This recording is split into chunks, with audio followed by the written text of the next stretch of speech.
I have spent almost all aspects of my career in trying to take what exists and improve it. What we find with Grammarly Business is huge upside. Ineffective communication is one of the silent killers of business performance. Miscommunication, just in a written form, costs us upwards of 6% of our GDP.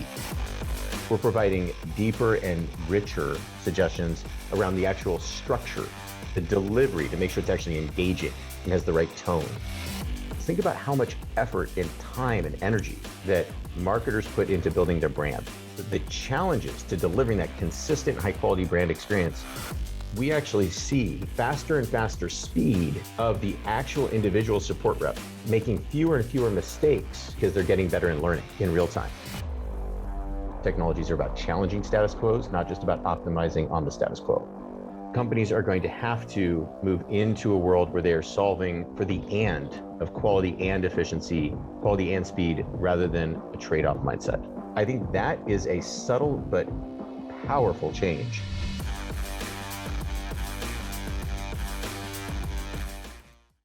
All right, so let's jump in. So as mentioned, I want to talk a little bit about the learnings we have had at Grammarly as we move from a very successful consumer business to expand from that business to also include SMB and now enterprise, and just share with you a few of the learnings that we've had over the last few years. Now, why is this important to talk about?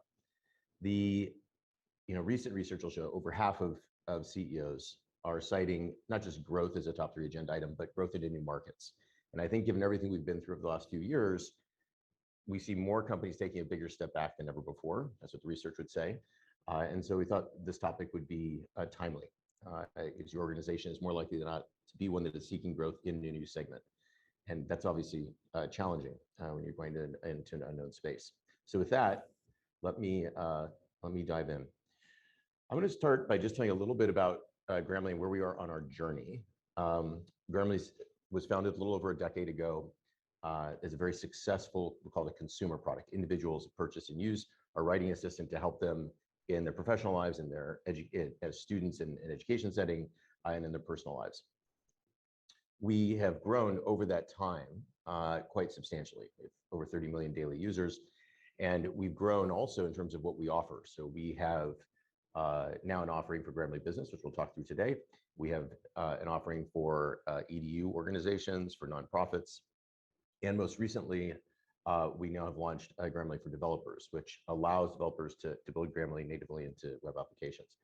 And so we've continued to increase the offers that we have out in the market. And if you noticed what I described, we're increasingly moving into businesses where we are doing B2B relationships and offering B2B services and products to the market. And so that's the journey that we're going to focus on today. That's a little bit about where we are in our journey. And Grammarly Business, the point of discussion today, has been around for about 4 years, although it really comes in two phases to this point, which I'll talk a little bit about. So with that, we're going to talk through a couple things. The first is at the outset, ensuring that assumptions are not made by leadership implicitly that come back and bite you later on. And so trying to be as eyes wide open as possible about some of those assumptions that oftentimes lead to pitfalls. Then think about the guiding principles that at least we found as being valuable to help us start to navigate an ambiguous path. And then talking a little bit about the way some of the people, process, and technology decisioning, day-to-day management kind of operations had to change and had to be thought about differently as we got underway. And a little bit in retrospect, some clarity in retrospect of what probably could have done a little bit more of. Then we'll summarize it up with some top takeaways. So that's how we're going to use the remainder of our time. All right. So with that, let's talk first about the leadership assumptions that can get in the way. One of the things to note here is, like most organizations that are looking for growth in new areas, we're building off the success of where we've come from. And in Grammarly, that is our consumer business. And it's easy, as a result, to implicitly make a set of assumptions that then later you realize were actually incorrect. And you've lost time, and moreover, you've lost the opportunity to learn in the early stages of your efforts. So here's 4 that I'll share with you. The first is extensibility. On the back of such a successful business, and particularly in our business, we saw a lot of professionals bringing Grammarly to work because we were helping them be better in their day-to-day efforts as professionals. We made the assumption that then we would be applicable to the business. And some of that was correct because we already were operating a business, but more of it was not. And as a result, it took us time to realize where the gaps were. And so the extensibility of our product market fit, simply because it was being used in a work setting, was not the same thing as becoming a B2B product and having the right product market fit that we wanted. And so extensibility not being guaranteed is important. And one of the areas here that I'll just share with you quickly is, when we first launched Grammarly Business, we actually saw a lot of demand. And that demand for the product actually distracted us from understanding where the extensibility of our consumer product that we were building off of stopped. And so it, in fact, exacerbated the challenge of this issue where we thought we had greater product market fit than we did. And it took us time to kind of work through that first wave of demand that you'd see with any new offering to actually get down to, okay, where are we really working, and are we offering the value that we really want to be offering to institutions? And so there's a little bit of noise there that I'd say is a red herring. And for folks that are seeing early success, if you've also made this assumption, it's time to be just a little wary and double check. Second, the value prop split. So in a consumer offering, and as you migrate into SMB, for example, out of a consumer offering on your way to enterprise, it's easy to not realize how much over the course of that journey, the buyer and the user are going to be different people. The admin will be a different person, and then influencers around the decisioning will start to come up.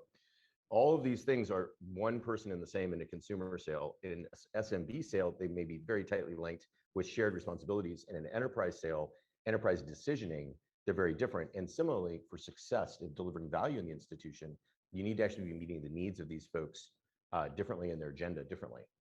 And not splitting that out, not being very clear about user versus buyer is just one very simple delineation early on.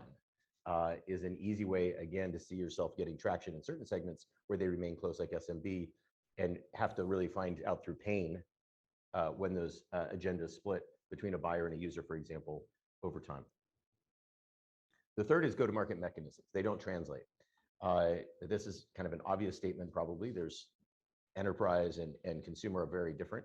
But again, coming from one to the other, we had a number of things, both in the mechanisms, the look and feel of our marketing, the messaging, and so on, down to then the way we evaluated ourselves.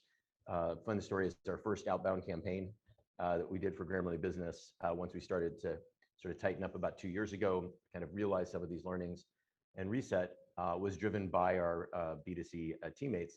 And they had been so accustomed to running tests in the market, running campaigns, seeing results that were highly quantified down to decimal points within 2 weeks, that when we had 2 weeks of just a few leads coming in from our outbound campaign, and we were halfway through a marketing sequence, it was thought of as a failure, when in fact it was actually performing above benchmark. It was just such a new area. So for the team, so understanding and making sure that people really realize that the go-to-market mechanisms will not translate. It's not just about product market fit.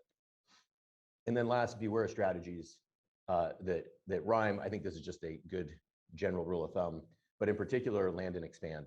We look at so many organizations out there that have such strong expansion mechanisms, and they're the darlings of the tech world. We make the assumption, because we are looking at all those winning plays, that that'll happen to us as well. The reality is, we have been fortunate. We do have a strong expansion motion, but the reality is it didn't come as naturally as it would, say, to a company that had a different product that was networked, like collaborative software. We do not have a network product. And going eyes wide open to that was very important, so that we got our expectations right, and we built the muscles that we had to build. More than half of companies out there have very weak to negative net dollar retention metrics. And so making this assumption early on is a very dangerous one. And it can lead to actually a pretty tricky economic structure if you do start to land a lot of logos and then don't know what to do with them and start to see them slip back. All right, with that, those are the assumptions that I would say. The sidebar that I have here on channel conflict, coming out of consumer, right? You have a consumer revenue line, you have a B2B revenue line. To the extent that you have professionals that are moving from an individual product into the B2B product, there can be a lot of conflicts in the middle of the organization. It's very important to make sure that everyone realizes that they're rowing in the same direction. And too early on, we can assume that people get it when in fact, in their day-to-day, they're still optimizing for their number. So doing everything you can to work out channel conflict is absolutely critical. And that is both between, say, the consumer and B2B side of the business, to the extent there is some cannibalization. It's also then within different channels of your business, your self-serve channel, for example, and your sales channel. And so we do a number of things to actually work down channel conflict, particularly in the early days, so that we can advance our learning as much as possible and not get in our own way of optimizing for short-term or siloed metrics rather than the big picture, and missing the opportunity to drive learnings as a result. So those are the assumptions that I would want to flag first. Let's go to guiding principles. Okay, so now if you've got those assumptions in check, and I've shared with you some of the learnings we had in retrospect on those, what were some of the guiding principles that worked for us as we started coming out of the gates? First, near-term growth is not the goal. When I stepped into this role, we'd actually already promised very strong growth to the board on the revenue line, but it was very clear very quickly, particularly in light of digging in and realizing some of those assumptions we'd made, and the fact that we needed to actually revisit them, that we really needed to take a build and learn mindset, not an optimized mindset. And that is obviously very difficult sometimes when you're working inside an organization that is scaled in other places, and where optimization is actually a very important part of what drives success.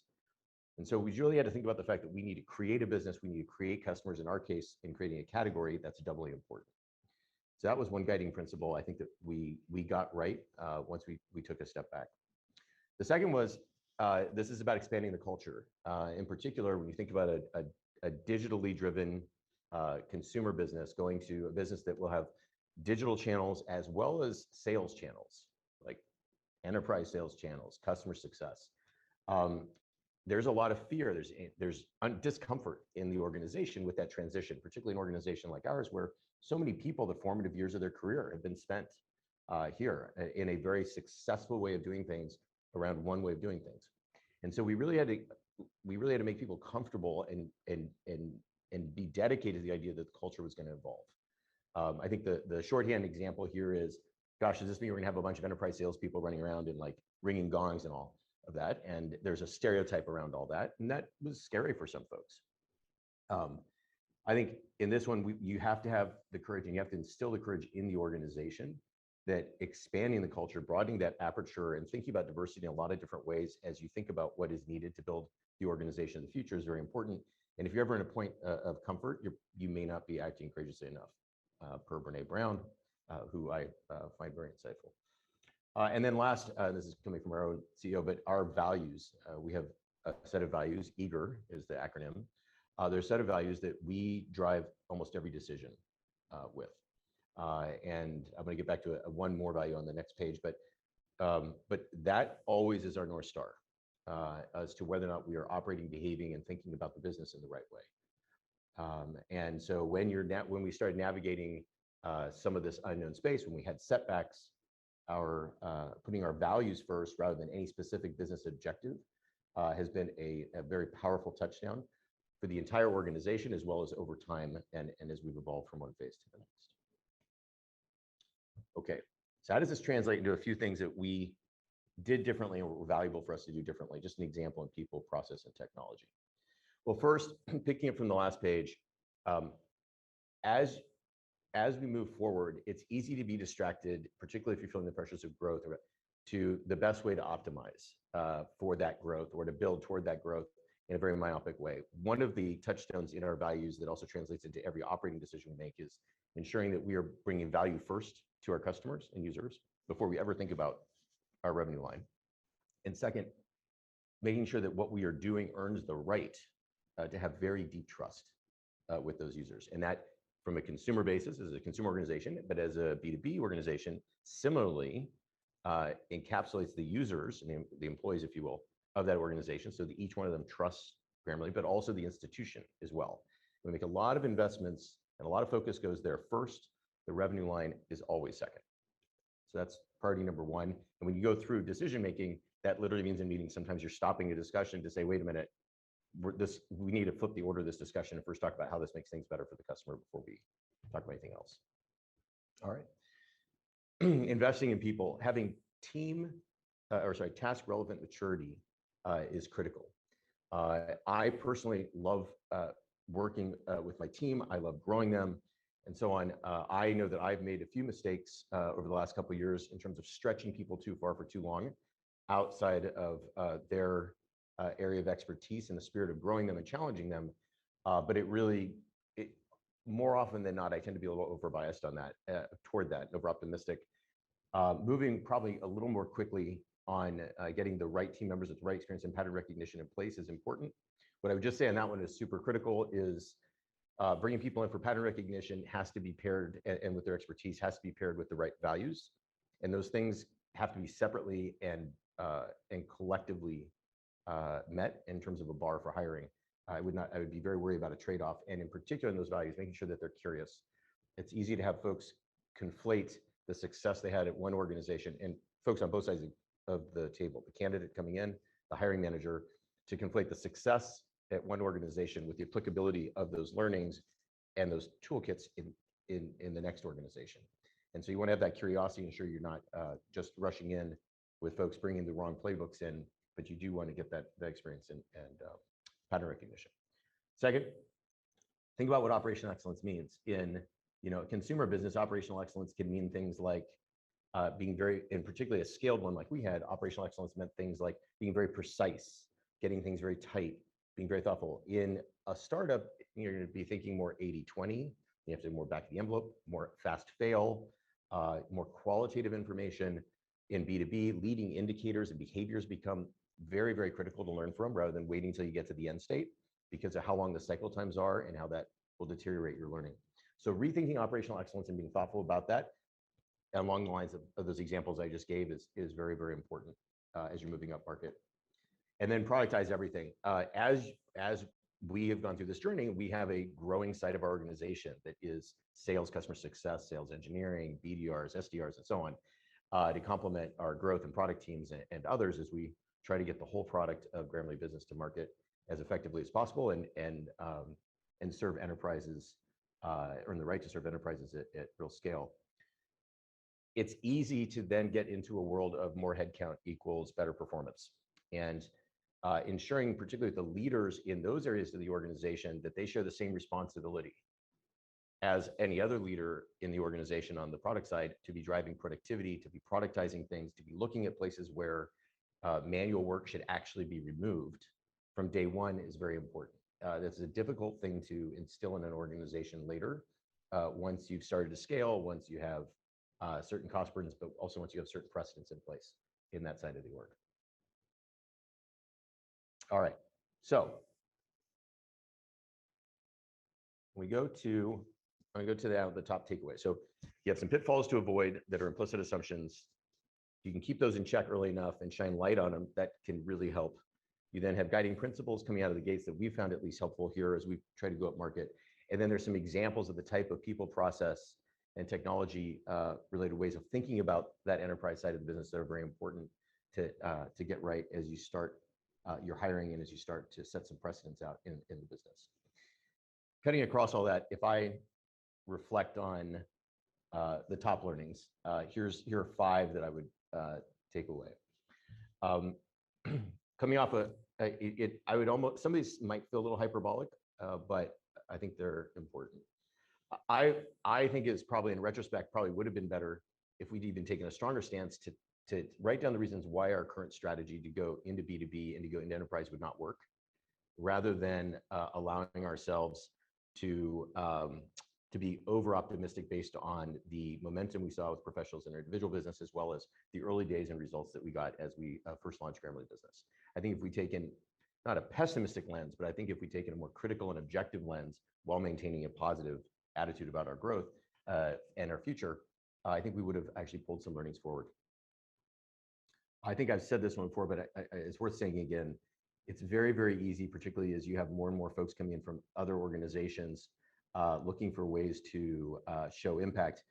It's really important that all aspects of the business are trying to figure out ways to add more value to customers and to make those customers feel more and more comfortable with doing business with you. And I know for us, this is a really big deal, always before extracting value. An example from a sales case where some people scratch their head and say, well, how is that applicable in sales is just taking the time to go deeper to understand what a customer's needs are, to show, to make sure that we understand the impact that we're going to have.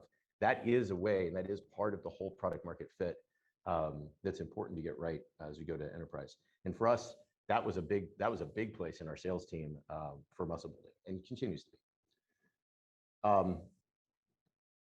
The foundation for enterprise is not necessarily sexy. There's a lot of features that can be put out very quickly. There are a lot of sales materials and assets that can be produced that are very shiny. But the reality is getting this right, from product to underlying go-to-market systems to some of the basics of what it takes to operate in each function and tie those functions together, is not the sexiest work, but it is very, very important. And building a strong foundation for the next 2-3 periods out, I believe is something that is oftentimes overlooked and seen as a necessary evil. And I think for us, that has not been the case. So much of what I talked about in the previous slides is just so foundational, but it's worth calling out because it is so easy to move past quickly. I think we talked about investing in people. That is just absolutely critical. The and values is very important there. Again, having team members come in with the right experience, and they're coming from the right backgrounds of organizations that you want to learn from. If that's not paired up with the right values, and they don't independently, objectively meet the right values, particularly curiosity, empathy, and things like that, you're gonna gain far less than if you hold both of those bars as critical and required for any hire. And then the last one is reserve the right to be smarter tomorrow. There are plenty of plans that we have put in place. There are plenty of commitments that we put in place. I think I'd mentioned that even when I started, we had revenue goals already committed to the board for the next year that, frankly, we had to unwind. And that's not just on the revenue line. I think in general should always be reserve the right to be smarter tomorrow and empower the teams to do that. It shouldn't take away from the ability to execute, stay focused, but it also should make sure that learnings are being surfaced as quickly as possible and that we're able to use them. So with that, I am going to stop sharing. That's what I have for today. Hopefully, folks found that valuable. And I think we have a few questions in the Q&A. So let me see if I can do this, open up the chat, and let's see what we have.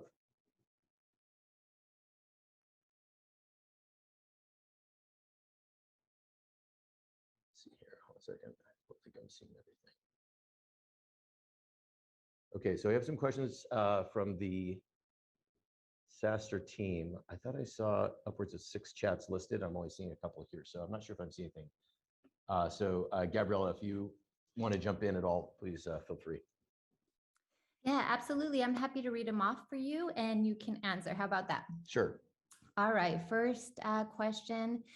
Can you share specifics on how you scaled the sales team from SMB to enterprise in a short period of time? Did you train existing reps or bring in a dedicated enterprise sales team? So thank you for the question. We did both. So when we first started on those first couple of years of success, as I'd mentioned, we found success relatively easily. It tended to be smaller accounts, smaller deals that were just pouring in. And as a result, our team was largely acting like an SMB sales team on inbound. And I'd go so far as to say we were almost transaction processing rather than selling value and really understanding the market. So we took a two-pronged approach to that. We hired some enterprise sales leaders and enterprise sales team members. We then put in, rather than dividing the teams up, we allowed the teams to work together on accounts so that those with greater experience could also role model and apprentice those that had been coming from an SMB shop and hadn't known anything else other than that transactional-based selling. And then we overlaid on top of both of those some very traditional methodologies and trainings. So MedPick, command of the message, and so on, and brought in training resources to upskill. Last, we've made our coaching a critical component of the role of each frontline manager. That's easier said than done because everybody has a busy life. But we've also tried to instill that's an important part of what we do peer-to-peer, the way people pair up, obviously what our enablement training does, but the individual role of each coach. And so it's been a multi-pronged effect or a strategy. Wonderful. Thank you so much for sharing that. I think we have time for one or two more. What new elements do leaders need to think about in scaling today that they may not have in the past? Well, that's a good question. And actually, maybe I should have hit on this a little bit more. So thank you for asking it. You know, there's so much that's different now than just a few years ago in terms of so many different go-to-market mechanisms, so many different ways, particularly in a business that is serving individuals who are also professionals that work in the companies that you want to do business with as a B2B organization. There are so many different ways of connecting people to the challenges or jobs to be done to then the value that you can provide across different channels, the technology that drives those channels, that it can be either a far messier, a far more exciting, it can be both world than it was in the past. The one thing that I try to avoid personally and has worked out well is this idea that we have different strategies for different channels or different teams deal with specifically different deal types and sizes. I found that actually inadvertently starts to create silos and you actually lose the synergy that you'd otherwise be able to get. So for example, you know, we have a professional using our product and enjoying it and finding a lot of value in it, who's curious about a team product rather than our individual product for their department, let's say. They may purchase through our self-serve funnel and get some exposure through the trials that we offer there. But we recognize that account is in, say, a larger, more complex organization where they're going to need more support. They're going to need to set up self-serve or what have you. SSO, single sign-on, and things like that. And we want to get a human to actually help take care of them. That feels relatively simple, but automating that, making that efficient, and getting learnings out of those handoffs and those different channels and getting them to each other is far more complex. So there's a greater opportunity. It may be a little bit messier, but there's also a lot of creativity as to how to do that well. Amazing, amazing. Thank you so much. What do we have? A couple more minutes. Let's throw one in. This is from another attendee here. You had to scale Grammarly in a fairly short amount of time. What broke along the way, or what mistakes did you make that we can avoid? Yeah, well, hopefully I've highlighted some of the mistakes. I think, you know, one I highlighted was being too optimistic about what we could do with the early team in terms of part-time dedicated resources who also had a full-time job in their roles on the others in the consumer side of the house, as well as stretching people and using just good problem solving to stretch people out of the consumer business into the B2B and then up market and B2B. That was one learning that I had. I think it came with all the right intention, but I think it made it hard on our people and it slowed us down a little bit. That's one. You know, the other, I think, is actually not moving too fast. I think a lot of what people solve for and what we solved for in the early days was how do we move really quickly? And we start looking at our growth rates year over year and things like that in the first couple of years off a very small base. It looks great. I think, you know, if we had, I don't want to say pump the brakes, but if we had put learning ahead of ever celebrating the revenue line and learning from losses as much as from wins and setbacks as much as wins, I think would have been better off. I think the third is, you know, when you get to actually full enterprise grade, there are so many long poles in the tent, you know, issues you have to get started on early, whether it be certifications and like, you know, SOC 2 and things like that, or whether it be actual some back-end functionality in the product or your data structures, what have you. Identifying those early, I think, is something that we should have done. And it took us a couple of years to really get our hands around.